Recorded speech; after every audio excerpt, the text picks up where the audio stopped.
Саламатсыздар ма, құрметті білім алушылар? Сіздер психология әлеміне қош келдіңіздер.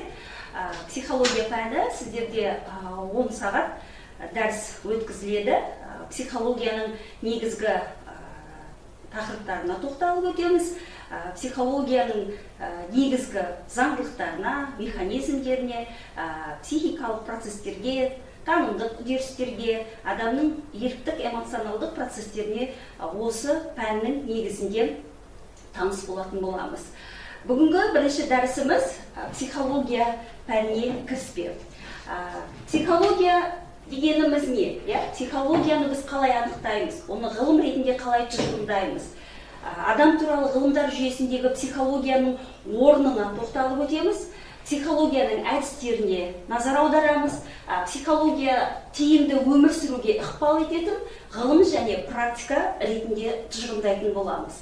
Яғни біз осы дәрісте біз психология пәніменен, психология ғылымменен танысамыз.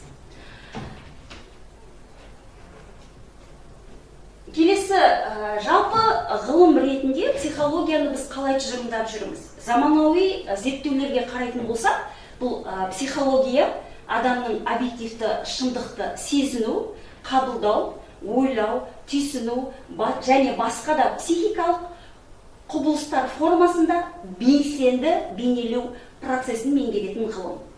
Психология ғылымын жалпы зерттеушілер әрі жас, әрі тарихы терең ғылым ретінде, пән ретінде тұжырымдайды. Өздеріңізге белгілі, осы 21 ғасырды психология ғасыры деп көбірек айтып жүр. Бұл Эббингауздың зерттеулеріне қарайтын болсақ, 21 ғасырдағы ғылым мен техниканың жетістігі бізге психологиялық білімдерге деген сұранысты күшейтіп отырғанын өздеріңіз көріп отырсыздар. Жалпы психологияның кішкене болса да тарихына тоқталып өтетін болсақ, қазақтың біртуар азаматы Жүсіпбек Аймауытовтың 1926 жылы ең бір мақтан тұтарлық тұсы 1926 жылы Қызылорда қаласында және Ташкент қаласында психология деген ең бірінші қазақ тіліндегі оқулық типіндегі еңбегі жарық көреді.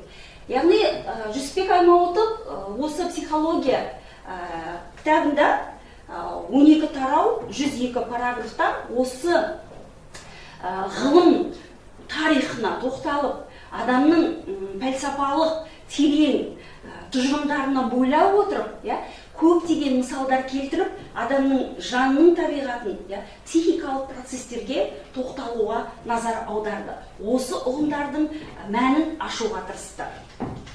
Келесі кеңестік психолог ғалым Сергей Леонидович Рубинштейн белгілі өзінің «Основы общей психологии» атты кітабында жалпы психологияны ерекше құбылыстар ауқымы көрініп тұратын біздің қабылдауымыз, ықылас ниеттеріміз, яғни біз өміріміздің ішкі мазмұнын қарап, біздің жан толғаныстарымыз үшін денемізге ажырамастай болып сіңген құбылыстар жиыны деп көрсеткен. Яғни біз бұдан нені байқаймыз? Жалпы психология ұғынатын және ұғынылмайтын процестерді зерттейтін ғылым деп тұжырымдауға болады. Психологияның қиындығы неде? Бұл пәннің күрделілігі неде деген сұраққа жауап беретін болсақ, бұл өзіміздегі бар адамның табиғатындағы, адамның ішкі әлемін, адамдағы болып жатқан құбылыстарға, табиғи заңдылықтарға мән беретін, оны зерттейтін ғылымның бірден бір саласы болып саналады. Жалпы біз және де психологияның қиындығын адамның ақылға сыйып болмайтын, қалыптан тыс, тылсым құбылыс болуында. Психология, мен атап өткендей, өте ежелгі және өте жас ғылым деп тұжырымдауға болады. Қазіргі психологияның алдында тұрған ең басты міндеттердің бірі бұл теориялық және практикалық мәселелерді қарастыра отырып, психологиялық іс-әрекетті оның даму байланысымен, даму барысымен зерттеу болып саналады. Роберт Семенович Немовтың еңбегіне қарайтын болсақ, кеңес психологы жалпы психологияны екі бағытта тұжырымдайды психологиялық білімдерді. Бірінші, тұрмыстық психологиялық білім. Адам дүниеге келген сәттен бастап қоршаған ортадағы, яғни туған туыстарменен, айналадағы адамдармен қарым-қатынас жасау барысында қандай да бір психологиялық білімдерді жинақтай бастайды. Бұл адамның ең бірінші кезекте көрген дүниесін, болып жатқан құбылыстарды өзінің ойына жинақтау арқылы білімді нақты алады. Келесі тұрмыстық психологиялық білімнің сипаттамасы бұл интуициялық білім. Яғни әрбір адам қандай да бір ішкі түйсінулер арқылы, қандай да бір құбылыстар туралы болжамдар жасай алады. Үшіншіден, білімді беру күрделі. Яғни біз қандай да бір қарым-қатынас жасау барысында, қоршаған ортамен байланысқа түсу барысында біз әртүрлі бөгеттерге тап боламыз. Әртүрлі психологиялық мәселелерге тап боламыз. Сондықтан да біз бір-бірімізге қандай да бір мінез-құлықтың сипатын түсіндірген кезде барынша мүмкіндігінше ол адамның көзін жеткізу үшін, наным сенімдеріне әсер ету үшін, ықпал ету үшін өзіміздің білімімізді ұсынғанмен де, бірақ ол адамның өзіндік ерекшеліктеріне байланысты білімді қабылдауы, білімді бойына сіңіруі өте күрделі болып келеді. Үшінші, психологиялық тұрмыстық білімнің ерекшелігі бұл білім қайнары бақылау. Яғни бақылау әдісі арқылы айналадағы болып жатқан құбылыстарды, адамдардың іс-әрекеттерін бақылау арқылы біз өзіміз қандай да бір психологиялық білімдерді жинақтаймыз. Келесі бұл білім шектеулі. Яғни біз қандай мәдениетте, қандай қоғамда, қандай саяси әлемде өмір сүруімізге байланысты біз өзіміздің тіршілік етіп отырған ортамыздағы қалыптасқан қандай да бір білімдерді жинақтайды екенбіз. Сондықтан да тұрмыстық психологиялық білімде біз шектеулілігіне көзіміз жетеді. Келесі бағыты бұл ғылыми психологиялық білім. Құрметті тыңдаушылар, шынымен де қазір біз осы психология пәнін игеру арқылы ғылыми психологиялық білімдермен танысамыз. Өйткені сіздер осы уақытқа дейін отбасыңызда, әртүрлі әлеуметтік институттарда, іс-әрекет барысында, қарым-қатынасқа түсу барысында қандай да бір психологиялық білімдерді жинақтап, тәжірибелеріңіздің бар екендігіне сіздер өздеріңіз сенімдісіздер. Ғылыми психологиялық білім біріншіден білім жалпыланған. Яғни қандай да бір зерттеулер, ғалымдардың еңбектеріне негізделе отырып, біз психиканың, яғни заңдылықтарын, танымдық процестерді, мінез ерекшеліктері туралы зерттеулерді біз танимыз, танысамыз, соның негізінде іс-әрекет барысында бұл білімдерді пайдалана аламыз. Келесі ақыл парасаттылық білім. Яғни біз осы психологияның ең негізгі тұжырымдарына, заңдылықтарына байланысты теориялармен таныса отырып, бұны тұрмыстық психологиялықпен негіздей отырып, қандай да бір бағытта парасаттылықтың интеллекттік тұлға ретінде өзімізді көрсете аламыз. Үшіншіден, білім жинақталады және беріледі. Бұл психологияның сонау ерте кезеңнен бастап, яғни антикалық дәуірден бастап, философиялық ғылымның аясында дамыған сәттен бастап, ғалымдардың зерттеулеріне негізделе отырып, біз білімді жинақтаймыз және оны ары қарай дамытамыз, ұрпақтан ұрпаққа тартады екенбіз. Келесі білім қайнары эксперимент. Эксперимент бұл психологияның негізгі зерттеу әдістерінің бірі болып саналады. Математикалық, статистикалық, әртүрлі диагностикалық әдістерді пайдалану арқылы белгілі бір адамның мінез ерекшеліктерін, олардың іс-әрекеттерін, қарым-қатынас барысындағы табиғатын біз тесттер арқылы, арнайы тесттер арқылы біз болжамдай аламыз және зерттей аламыз. Келесі білім әрқашан кеңейіп отырады. Қазір біз 21-ші ғасырдың өзінде біз психологияның өзектілігін сезіне отырып, әртүрлі бағыттағы психологияның салаларындағы өндіріске қажетті еңбек әрекетіне қатысты білімдерді біз жинақтаймыз және оны біз әрдайым кеңейтіп алады екенбіз, кеңейте аламыз. Жалпы адам туралы ғылымдар жүйесінде психологияның орны міндеті қандай? Ең бірінші міндеттер дегенде неге назар аудару керекпіз? Психикалық құбылыстардың және оның заңдылықтарын мәнін түсіну, оларды басқаруды үйрету. Яғни біз онтогенезде даму барысында қандай да бір сыртқы орта туралы, сыртқы ортамен қарым-қатынас жасау, біз оны танып білуіміз, мұның мәнін қалай біз түсіне аламыз, және оны қалай біз басқарамыз, оны біз қалай игереміз, іс-әрекет барысында реттей аламыз. Осы мәселелерді айқындайтын басты психологияның міндеті болып саналады. Екіншіден, әртүрлі тәжірибелік салада адамдардың іс-әрекетінің тиімділігін жоғарылату, сонымен қатар психологиялық денсаулықты нығайту, күнделікті өмірде адамның қанағаттануы және бақытты болу үшін алынған білімдерді пайдалану. Яғни біз осы психология ғылымы арқылы өзіміздің ішкі әлемімізге сүйене отырып, қандай да бір әрекеттерімізді бақылай отырып, қадағалай отырып, жасампаз жандардың қатарында болу үшін өзіміздің іс-әрекетімізді, әсіресе психологиямыз, денсаулығымызды нығайту үшін қандай да бір бағыттарды айқындай аламыз.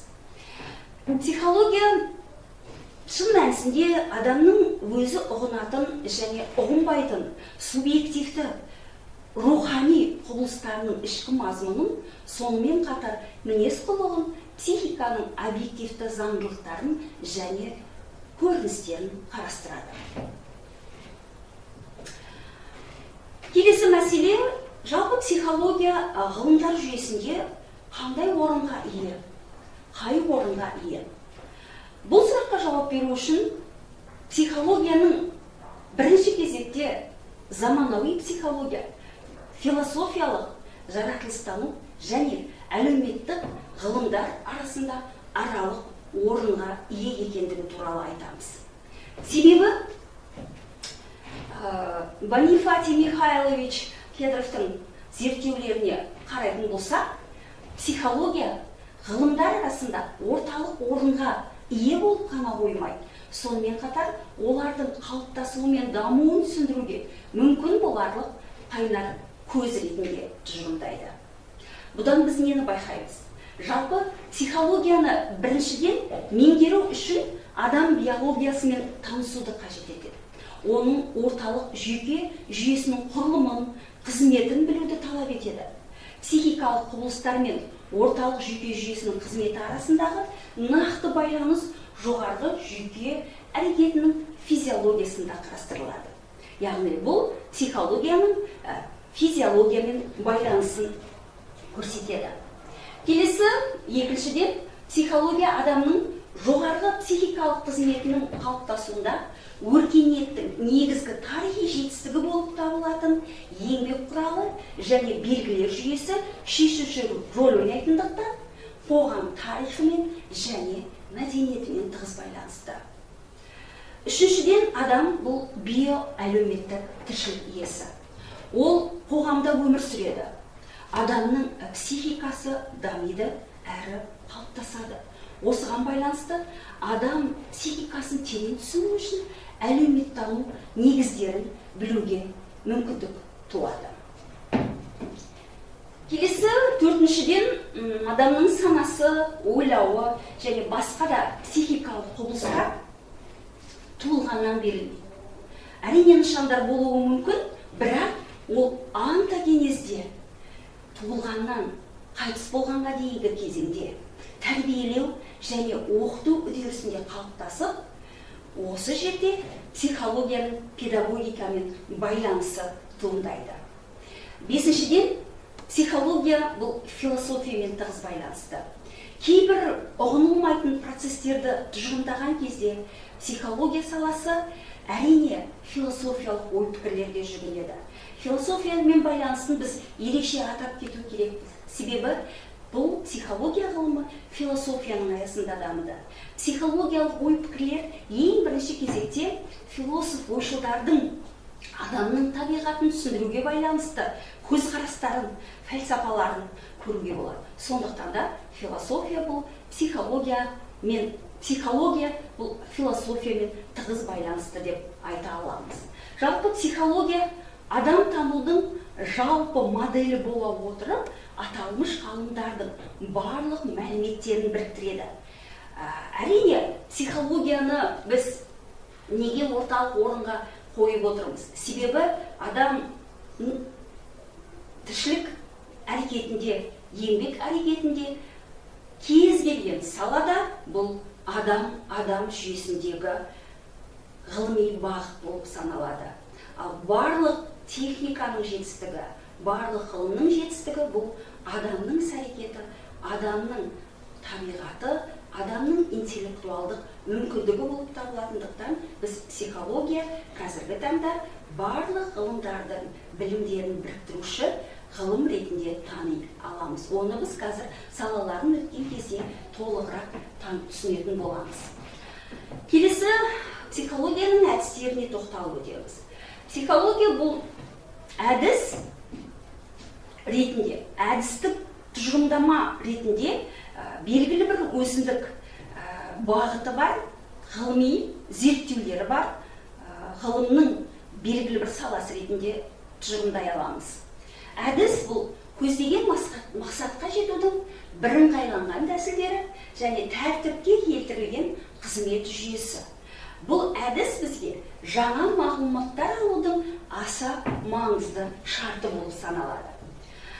Психология ғылымында жалпы зерттеу әдістерін 4 жүйеге жіктейді.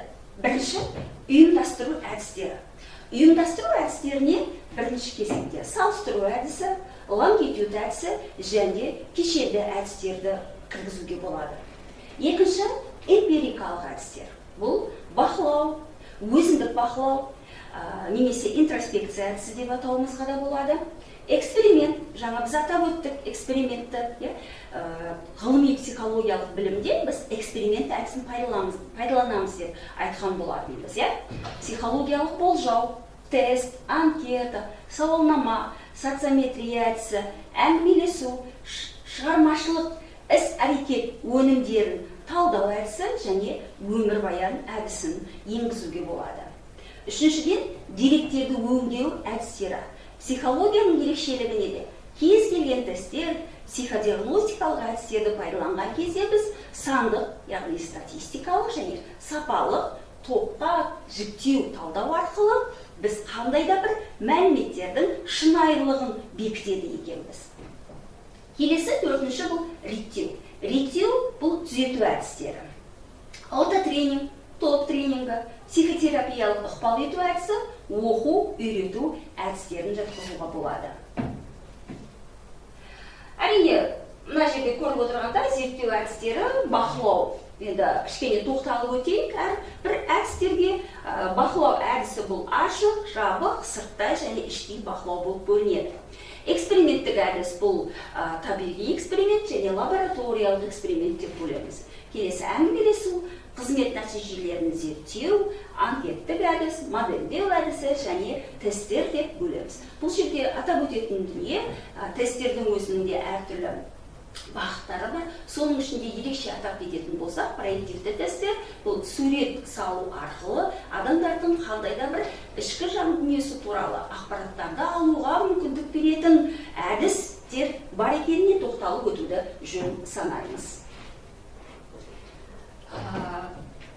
Кез келген зерттеу әдісі белгілі бір принциптермен негізделеді. Психология ғылымында зерттеу әдістерінің өзіндік принципі бар. Бірінші, объективтілік принципіне тоқталамыз. Кез келген психикалық құбылысты олар қандай болса да сол күйінде қараудың қажеттілігін білдіреді. Олар адамның өмірінің сыртқы жағдайларымен, қызметімен өзара байланыста ғана зерттелуі тиіс. Яғни біз кейбір кездері адамдарды зерттеген кезде, оның табиғаты туралы қандай да бір ақпараттарды іздей бастаған кезде біз объективтілік принципіне жүгінуіміз керекпіз. Көп жағдайда біз бұл бақылау әдістерінде көбірек кездесіп жатады. Келесі, даму барысында зерттеу. Бұл кез келген объективті дүние ұдайы қозғалыста және өзгерісте болса, онда осыған орай оны белсендірудің қозғалыссыз, өзгеріссіз болуы мүмкін емес. Сондықтан да психикалық құбылыстарды олардың дамуы барысында зерттеу адам бойында қалыптасып болған психикалық қасиеттерді ғана емес, сонымен қатар жаңа ғана пайда болып келе жатқан психикалық ерекшеліктерді зерттеуге мүмкіндік береді. Келесі, жеке адамды анализдік, синтездік талдау. Бұл жерде әртүрлі жағдайларда, әртүрлі қызмет бабында, басқа адамдармен қарым-қатынасында жеке адамның сан салалы психикалық ерекшеліктері тұлға ретінде бет бейнесі ашылады.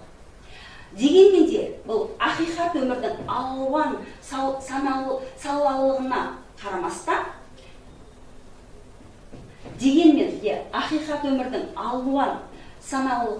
қарамастан, әр адам өз күйінде қалады, тек өзіне тән даралық психикалық ерекшеліктерін сақтайды. Яғни бұл анализдік, синтездік зерттеу бағытында тұжырымдалады екен. Қазіргі таңда психологияның салалары өте көп. 21 ғасыр психология ғасыры деп атап өткендей, біз ғылым мен техниканың жетістігі, барлық ғылым бағытындағы жетістіктер психологияға жаңа талаптарды қойып отыр. Сондықтан психология тиімді өмір сүруге ықпал ететін ғылым және практика ретінде тұжырымдалып келеді. Біз психологияның салаларын атап өткен кезде, жалпы сала дегеніміз не? Сол сұраққа жауап іздеп көрелік. Сала бұл қандай да бір жүйенің жекелеген ғылыми және қолданбалы зерттеулердің біршама дербес бөлігі болып саналады. Психология салалары басқа ғылым салаларымен байланыс орнатуға мүмкіндік береді. Яғни біз осы салалар арқылы қазіргі қоғамдағы барлық ғылымның, барлық еңбек әрекетіндегі салалардың байланысын біріктіруге мүмкіндік береді екен.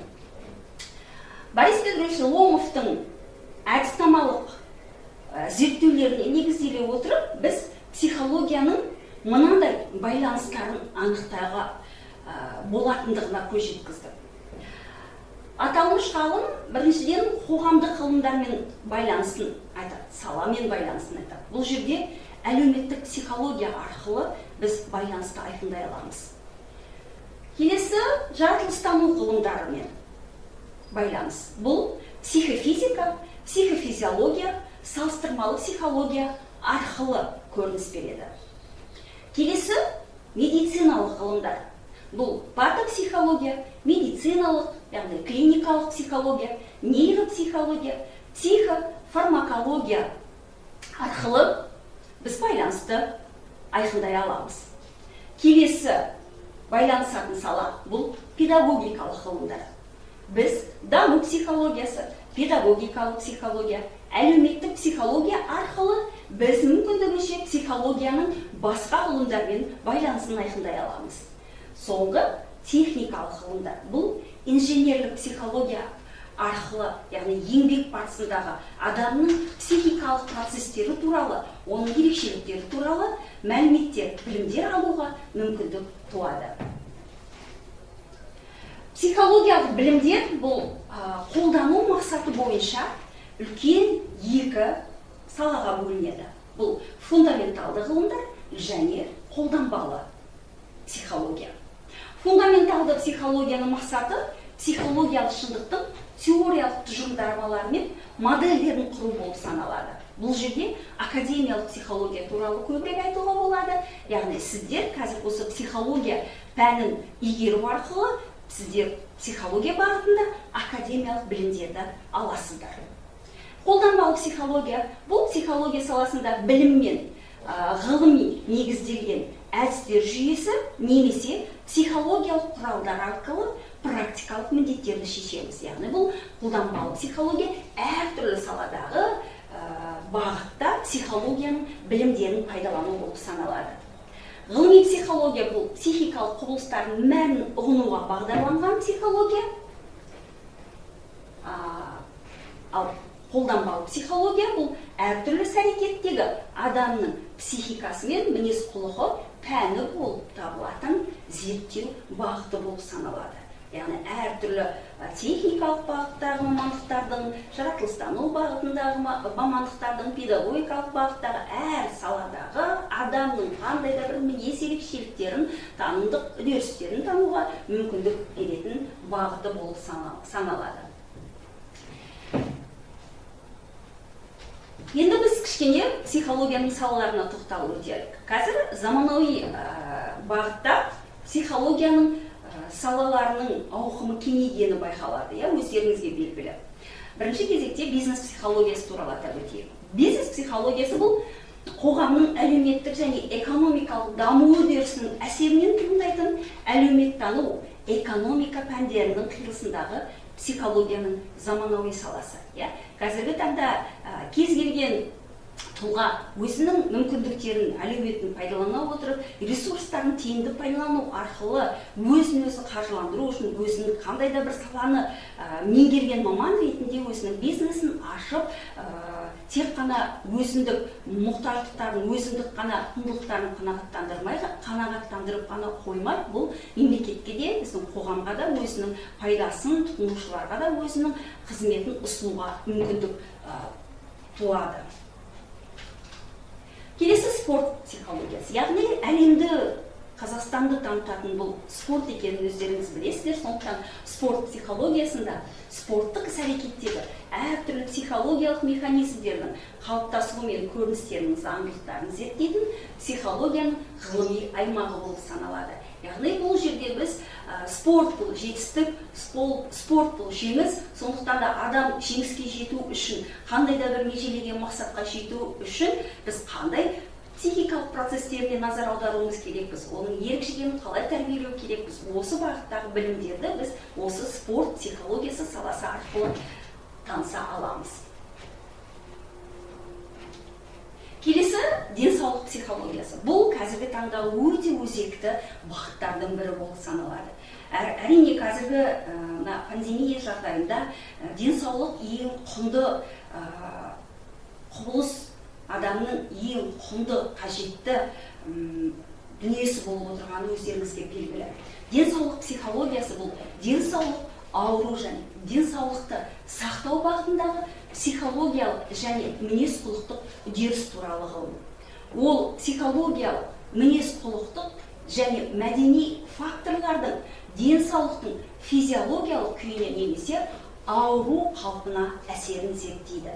Жалпы кез келген аурудың негізі психологиясында, адамның ішкі жан дүниесінде, жан тебіреністерінде деп көбірек зерттеулерде айтылып жүргені белгілі. Бұл жөнінде біз алдағы уақыттағы дәрістерімізде танысатын боламыз.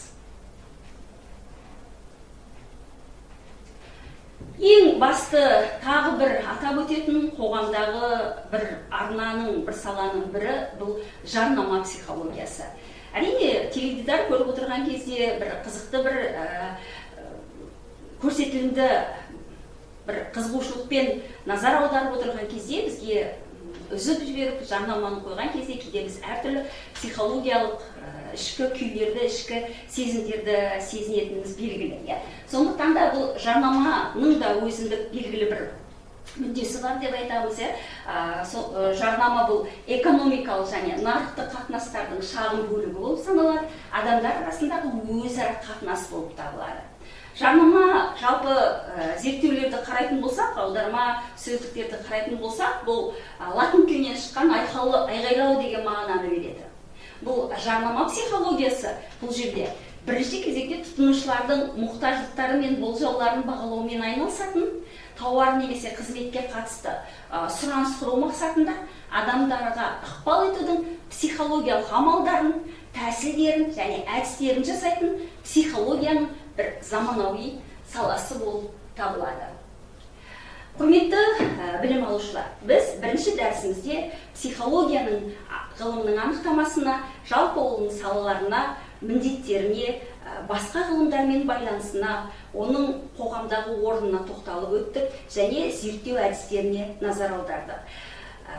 Жалпы психология бұл жас ғылым бола отыра, бүгінгі таңда өзінің қажеттілігін көрсетіп отырған, құндылығын көрсетіп отырған заманауи ғылыми бағыттардың бірі ретінде тұжырымдауға болады. Назар қойып тыңдағандарыңызға рахмет.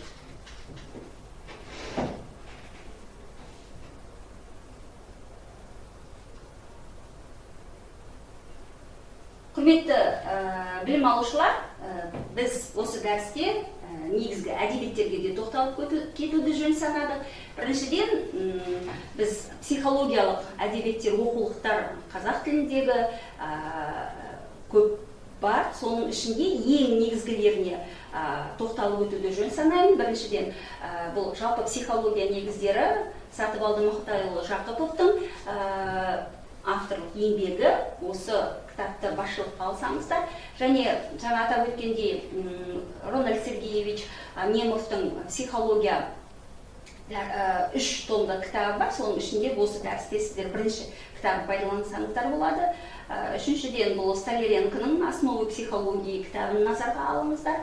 Төртіншіден, Жарықбаев Құбылұл Бозайұлы, Саңғылбаев Оспан Сансызбайұлының «Психология» атты энциклопедиялық сөздігін пайдалансаңыздар болады. Бесіншіден, бұл Жарықбаев Құбылұл Бозайұлының «Жантану» кітабын пайдаланып, және интернет ресурстарын пайдалану арқылы осы психологияға кіріспе дәрісінен білімдеріңізді толықтыру мүмкіндіктеріңіз бар.